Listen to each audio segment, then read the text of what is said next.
भारतवर्ष 3 कालखंडों में विभाजित है। तो 3 कालखंड जो है 3 टाइम जोन्स में विभाजित है। तो 3 टाइम जोन क्या है कि वो गौड़ क्रम, कश्मीर क्रम और द्रविड़ क्रम है।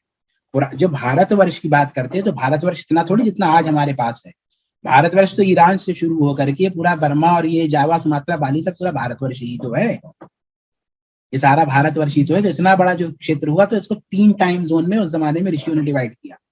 अब तंत्रालोक में आचार्य अभिनवगुप्त यहाँ तक बताते हैं और उससे पुराने पुराणों में भी इस चीज को प्राप्ति होती है, इस तथ्य की प्राप्ति होती है कि जब भारत में सुबह होगी तो उस देश में रात होगी, उस देश में रात होगी तो भारत में दोपहर होगी, यहाँ पे ये होगा, वहां इस प्रकार से मतलब डिफरेंट टाइम जोन्स में जब यहाँ होगा तो वहां क्या होगा, रेस्पेक्टिवली सब लिखा हुआ है कि आदमी एसेस कर ले कि अगर कोई मान लीजिए उस देश में गया है तो वहां इस समय क्या समय हो रहा होगा।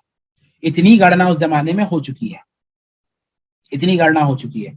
और भारत को 3 टाइम जोन में डिवाइड किया। तो टाइम जोन क्या है, नवरात्र व्रतासक्तो नवनाथो भवे ध्रुवम।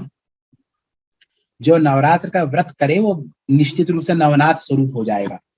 गौड़ काश्मीर द्रविण मार्गेण त्रिविधम भवेत।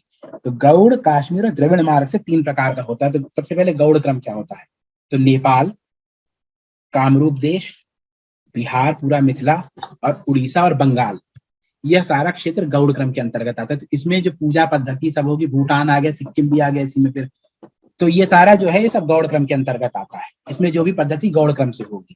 तो उसमें क्या है ना, पूजा के लिए कलश रखने की विधि अलग होती है, उसमें रखने की पोजीशन अलग होती है, सब ना कुछ विनियोग वगैरह जो करते हैं, विनियोग वगैरह में अलग अलग, जैसे कोई कृपा प्रसाद सिद्ध्यर्थ होता है, कहीं प्रीतये सिद्ध्यर्थ प्रीतये विनियोगा जपे विनियोगा होता है ना, इस प्रकार से अलग अलग। तो ये क्षेत्र के क्रम के अनुरूप ये सब अलग अलग होता है।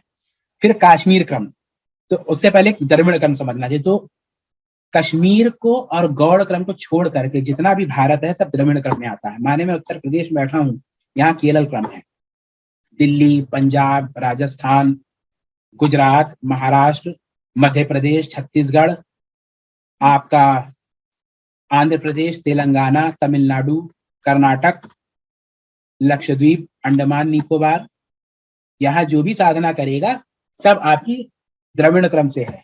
जो द्रविड़ के नाम पे जो लड़ाई चलती है हमारे देश में कि द्रविड़ है और हम अलग, भैया द्रविड़ का ही क्रम पूरे देश में चल रहा है।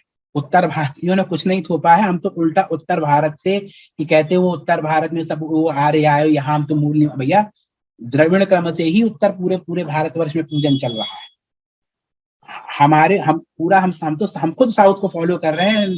तो ये उन लोगों को उत्तर है जो ये कहते हैं, जो उत्तर और क्या कहते हैं दक्षिण में द्रविड़ और आर्य की लड़ाई करवाते हैं। तो इन्हें समझे द्रविड़ माने द्रविड़ क्षेत्र का नाम है।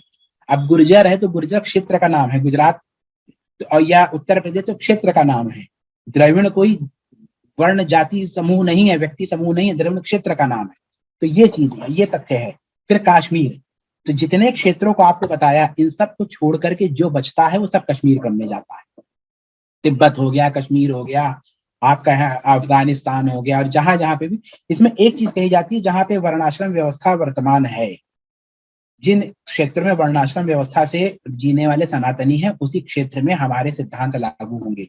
तो मतलब उस जमाने में जब ये सब रहा होगा, उस जमाने में तो सनातन धर्म ही था। तो भाई रूस तक भी खुदाई हुई है, तुर्कमेनिस्तान राजधानी अशखाबाद में खुदाई हुई, तो वहां पर आपको मैं बताऊं वो निकला अश्वमेध। तो अश्व की बलि किया हुआ और राजसूय यज्ञ का रथ निकले और अश्व निकले वहां पर यज्ञ कुंड में, अश्व की आहुति की और अश्व निकले वहां यज्ञ कुंड में।